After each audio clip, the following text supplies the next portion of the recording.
খুব জটিল পরিস্থিতি দিয়ে আমরা যাচ্ছি। এত নির্মম নৃশংস ঘটনা মেনে নেওয়া যায় না। মানে কি যে বলবো, বলার কোনো ভাষা নেই।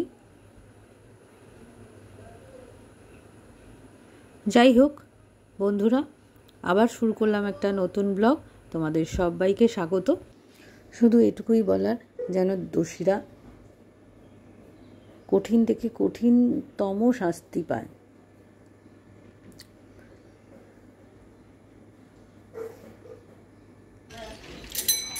এই দেখো রেডি হয়ে গেছি, এখন ঘড়িতে বাজে সকাল 8টা একদম। আর এখন যাচ্ছি আমাদের কোর্টে। শুভ সকাল বন্ধুরা, স্বাধীনতা দিবসের প্রাক্কালে তোমাদের সবাইকে স্বাগত। আর এই এখন চলে এসেছি আলিপুর কোর্টে। আমরা এই দেখো একটা দিদি চলে এসছে, এই দিদি হচ্ছে আমাদের বন্দনাদি চলে এসছে, আমরা সবাই চলে এসেছি। এখন আমাদের আমরা সবাই একসাথে জড়ো হচ্ছি, তারপরে ফ্ল্যাগ হোয়েস্টিং হবে। তাহলে সাথে থাকো, দেখতে থাকো।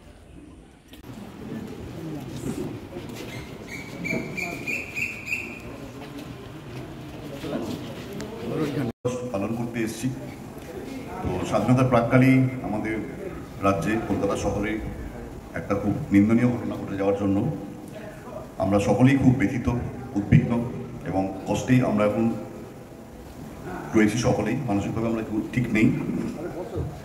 মেধার সর্বশ্রেষ্ঠ একজন পরিবারের কেউ একটা উচ্চ জায়গায় শিখরে পৌঁছেও তার প্রাণ গেল রাতের অন্ধকারে। খুব স্বাভাবিকভাবেই আমাদের মনে হয়, যারা আমাদের অগ্রজরা এই স্বাধীনতা অর্জন করেছিলেন, যে উদ্দেশ্য নিয়ে করেছিলেন, স্বাধীনতা এবং ঐক্যবদ্ধতা, কোথাও একটা এখনো ফাঁক রয়ে গেল, কোথাও একটা ত্রুটি রয়ে গেল। তাহলে আমাদের এখনো অনেক কিছু করণীয় রয়েছে, অনেক কিছু আমাদের ভাববার প্রয়োজন হয়ে পড়েছে। সেই ক্ষেত্রে আমার মনে হয় যে কেন এরকম ধরনের ঘটনা ঘটলো। 78 বছর স্বাধীনতা অর্জন করে ফেললাম, তাও কেন ঘটলো এই ঘটনা? এত নির্মম কেন? কোনো পরিবারের আর এক পুরুষ মানুষ বা যারাই যুক্ত ছিলেন তারা হতে পারলেন। সব পরিবারেই তো মা, বোন, স্ত্রী, কন্যা থাকে, সব পরিবারেই থাকে।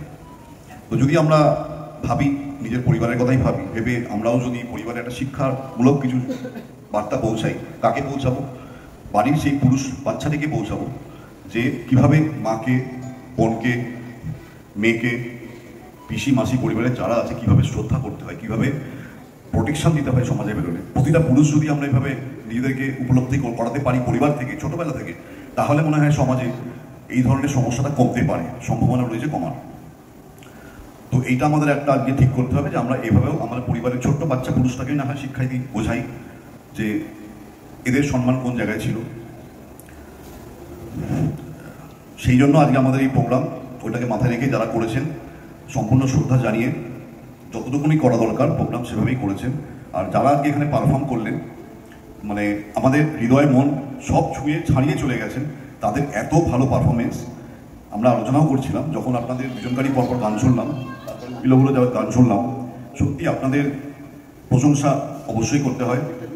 আপনারা যে জিনিসটা এখানে প্রদর্শন করলেন আজকে, আলিপুর জজ কোর্টের একটা যে ঐতিহ্য বহন করে, সেই বহন করার পিছনে আপনাদের একটা বড় কর্মক্ষমতা যে রইল, আপনারা প্রদর্শন করলেন, আমরা সবাই মুগ্ধ হয়ে পড়েছি। আর এই প্রোগ্রাম নিয়ে ভালোভাবেই আমরা দেখলাম আজকে হলো। সকলের আরও ভালো হোক, প্রতিটা পরিবার থেকে যেন আমরা আমাদের বাড়ির ছোট্ট ছেলেটিকে বোঝাতে পারি যে মেয়েদের সম্মান কোন জায়গায়, সেটা আমরা আজকে বদ্ধপরিকর হই যে আমরা ওর থেকে পরিবারের মাধ্যমে ছড়াবো, এই বার্তাটা দেবো, যেন সকল মহিলা আমাদের দেশে স্বাধীনভাবে ঐক্যবদ্ধভাবে থাকতে পারে, সেখানে যেন আর ভবিষ্যতে কোনো ভুল না হয়। আমি আমার এই বক্তব্য আর বার্তা দিয়ে সমাপ্ত করছি।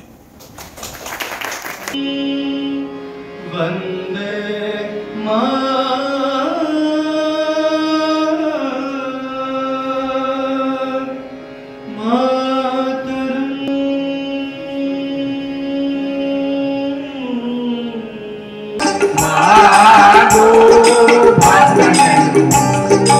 আমরা তোমার শান্তি প্রেম শান্তি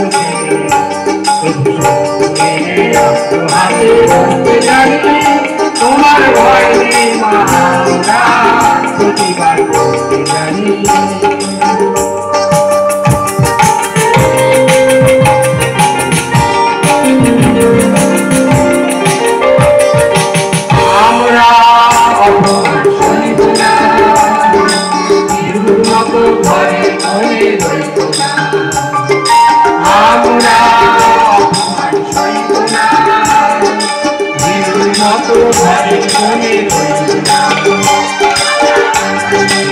রাস্তা হয়ে ধরতে জানি তোমার ভয় নেই মা আমরা প্রতিবাদ করতে জানি মা গো ভাবনা কেন আমরা তোমার শান্তি প্রিয় শান্ত ছেলে অস্ত্র হাতে ধরতে জানি তোমার ভয় নেই মা আমরা প্রতিবাদ করতে জানি মা গো ভাবনা কেন মা গো ভাবনা কেন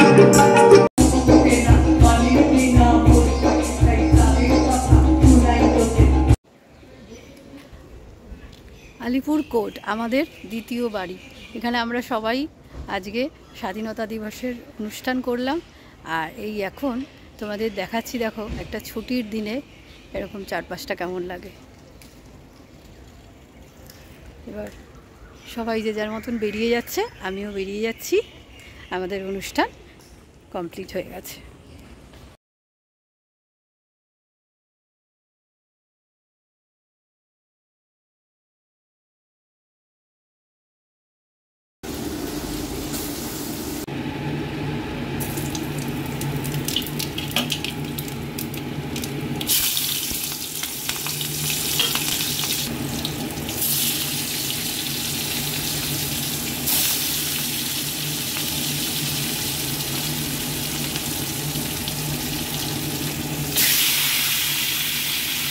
বেশ অনেকক্ষণ কোর্ট থেকে চলে এসেছি। আর এখন মানে রান্নাতেও আমার যে হেল্পিং হ্যান্ড রয়েছে সে করে দিয়ে গেছিলো। তা আমি তোমাদের দাদা নিয়ে এসেছিলো ইলিশ মাছ, তা আমি একটু অল্প করে সর্ষে বাটা দিয়ে ঝাল করে নিয়েছি। আর আজকে লাঞ্চের মেনু ডাল, আলু উচ্ছে ভাজা, পটল ভাজা, আর এখানে হচ্ছে গাঠি কচু। আমার মাছের ঝোলটা রেডি হচ্ছে, আর আমি দুই ফাঁকে একটু ছাদে যাই, গিয়ে দেখি বাচ্চারা কীভাবে ঘুড়ি ওড়াচ্ছে।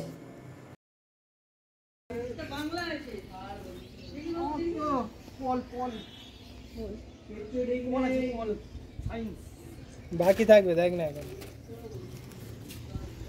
না চাপের কিছু না। চাপ এখন ছাদে ঘুড়ি উড়ানো হচ্ছে আমাদের। ছাদে বাচ্চারা ঘুড়ি উড়োচ্ছিল এবং ওদের সাথে কিছুক্ষণ ছিলাম। তারপরে এখন নামে এসেছি, লাঞ্চ করব। তাই আজকে লাঞ্চের মেনু তো তোমাদের বলেই দিলাম। আর এই দেখো, আজকে ভাবলাম যে একটুখানি থালাটা তোমাদের দাদার জন্য থালাটা একটু ভালো করে সাজিয়ে গুছিয়ে পরিবেশন করি। যাই হোক, আজকের ব্লগটা এইটুকুই। অবশ্যই ভালো লাগলে লাইক শেয়ার করো বন্ধুরা, আর কমেন্টে জানিও তোমাদের কেমন লাগলো। আর প্লিজ প্লিজ প্লিজ আমার এই চ্যানেলটাকে সাবস্ক্রাইব করে আমার পাশে থেকো। আর আমার এই বঞ্ঝি গান শুনতে থাকো। আর তোমাদেরকে সবাইকে জানাই টাটা। बोलो मेरे संग जय हिंद जय हिंद जय हिंद जय हिंद जय हिंद। रास्ते पे चलूंगा ना डर डर के, चाहे मुझे जीना पड़े मर मर के। मंजिल से पहले ना लूंगा कहीं दम, आगे ही आगे बढ़ाऊंगा कदम।